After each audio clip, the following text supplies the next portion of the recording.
একটা মানুষের সাথে আরেকটা মানুষের যখন দেখা হয় রাস্তায়, তখন মানুষ একটু দাঁড়ায়, অপেক্ষা করে, এদিক ওদিক একটু ঘোরাঘুরি করে, তারপরে সে বাড়িতে আসে, ঘরে আসে। তা নয় কখন ঘরে যাব একটু দাঁড়িয়েই সে আসে না ঘরেতে। আরও কিছু ব্যক্তি থাকে পৃথিবীতে, তারা মানুষ দেখলেই পালায়, মানে কখন ঘরে ঢুকবো সেটাই তার চিন্তা ওর মূল লক্ষ্য থাকে। তেমন একটি ব্যক্তির সাথে আমি বসবাস করতে চলেছি এবং তারই জন্য খাবারও তৈরি হচ্ছে আজকের সন্ধ্যাকালীন নাস্তা।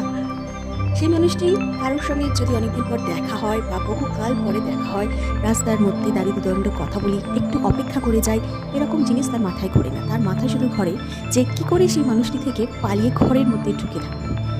যাই হোক, আমার কর্তামশাইটির জন্য আজকে আমি এখন রাভা ইডলি বানিয়েছি।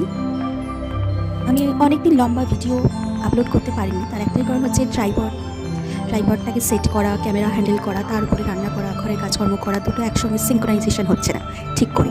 তাই আমি অনেকদিন ধরে ব্লগ মানে পুরো 24 আওয়ার্সের লম্বা ভিডিও দিতে পারিনি। দুটো একসঙ্গে হ্যান্ডেল করা, এক হাতে ফোন ধরা, এক হাতে ভিডিও শ্যুট করা, এক হাতে রান্না করা, ঘরের কাজকর্ম করা, ওটা আমি এখনও অভ্যস্ত হয়ে উঠতে পারিনি। সমস্ত মানুষেরা যারা এসব করতে অভ্যস্ত করে এসেছে, আমি ইউটিউবে অনেক চ্যানেলে দেখেছি, তাদেরকে স্যালুট আমার তরফ থেকে। চেষ্টা করব কয়েকদিন বাদে ব্লগ ভিডিও দেওয়ার, আশা করি চেষ্টা করব। আমার কর্তামশাইটি যেমন কারোর জন্য অপেক্ষা করতে পারে না, কোনো মানুষের জন্য একটু দাঁড়িয়ে তার মনে হয় ঘরে কখন যাব, ঠিক তেমনি আমিও তারই মতো ওই অপেক্ষা করে ধৈর্য সহকারে, আবার ট্রাইপড থেকে হাতে আরেকটা ফোন হ্যান্ডেল করে তারপর সেটাকে ভিডিও করে আপলোড করা, অত পেশেন্স লেভেল আমার নেই, হয়তো তাই জন্য হচ্ছে না। যাই হোক, আশা করি হয়ে যাবে। টাটা।